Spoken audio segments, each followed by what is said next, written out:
estimating products and quotients of decimals. So why do we have to do these estimates? Well, as I've said before, estimates are necessary to guide our answers. And here's some keys here, like during multiplication, we can use basic rounding rules to make your estimates. Estimates should be simple enough that we can do them mentally, all right, or for them to be mental math. So the more zeros, the better. You're looking really to do, another way to word that would be extended facts. Now during division, estimating with division is a little bit trickier. So the way I worded it was, you'll need to use fact knowledge or creative rounding to get an idea of an answer from your estimations.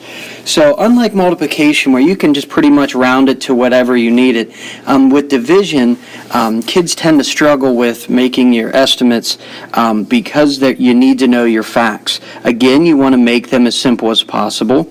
Extended math facts if possible, if you can. But again, like I said, you really you need a little bit more creativity. You need to think a little bit more to realize the facts and which ones you can make that'll be easier to work with. Now let's see what a few of the problems will look like as we're making these estimates. Start here. Our first problem on the left is multiplication. We have 45 and 7/10 times 6 and 71/100. So we need to, or I suggested that we round to form our estimate. Now, I know some of us might be thinking, let's do 46 times 7. The only issue with that is not mental math. That is not going to be something that we can do most likely very quickly in our head. I would suggest, why don't we go as far as to go, let's call 45 and 7/10 50, and then 6 and 71/100 7. You can see how that problem now is a lot simpler. You multiply it out, we get 350. That, to me, looks like a pretty good estimate there, or a pretty perfect estimate. All right, now let's bump over to division. We have 109 and 2/10 divided by 4 and 2/10. So this is where you have to stop and think. All right, I'm going to call this, I know this is about 4. So I need to use my fact knowledge here to get me close. Well, 109 is close to 100. And I know that 4 goes into 100 because I think of money. And I know that 4 goes into 100 25 times. So that would be one way that we could estimate. Or another one we could do is we could do a magnitude estimate where you could ask yourself, does 4 go into... Let me draw a box here and I'll show you. Another way would be to do a magnitude estimate. So this would mean you just start at the left and 4 times 1/10 would be less than 1 time. So we know that it goes in more than that. Will 4 times 1 go into 100? Absolutely, and we know that we can do much better than that. Then we go 4 times 10 is 40.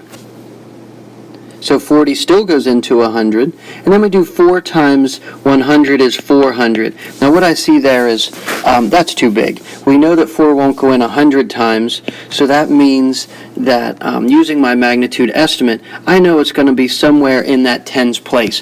It's not necessarily going to be 10, it might be 90. But I can use my magnitude estimate to help with my division. Now let's come back to multiplication, because again, that treats us a little better.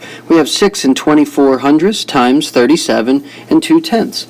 6 and 24/100, we can make just a 6.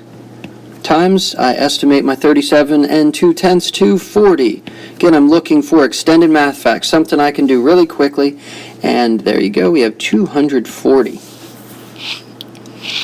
Next up, we see... I have 639 thousandths divided by 71/100. Now I see a little math fact hiding in there. I see 0.63 divided by 0.7 equals, and we know it's going to be somewhere around 9. Now we haven't addressed how to divide with decimals yet, but this answer is 9/10. This will make more sense in the next lesson when we talk about multiplying decimals, and then even more sense when we talk about dividing. But this is where I have to come back to that magnitude estimate again. Split it up. Will it go in less than 1 time, 10 times, or 100 times? So I'm looking here, and since my second number is larger than my first, okay, when my divisor is larger than the dividend, I know that it'll go in less than 1 time, which is here, but 1 time will be too large. So when this happens, this is my way to know that, hey, you know what? This just goes in less than 1 time. So that again helps me realize over here that instead of it being 9, because 9 times 7 equals 63, it's going to have to be less than 1, so it will be 9/10. Now what I would like you to do is, as always, for my students in my class, I give them a try this, and I would like you to try these. And I will draw in, just as a reminder, our magnitude estimate box if you prefer that style of estimating with division of decimals. And again, as always, I hope this helps.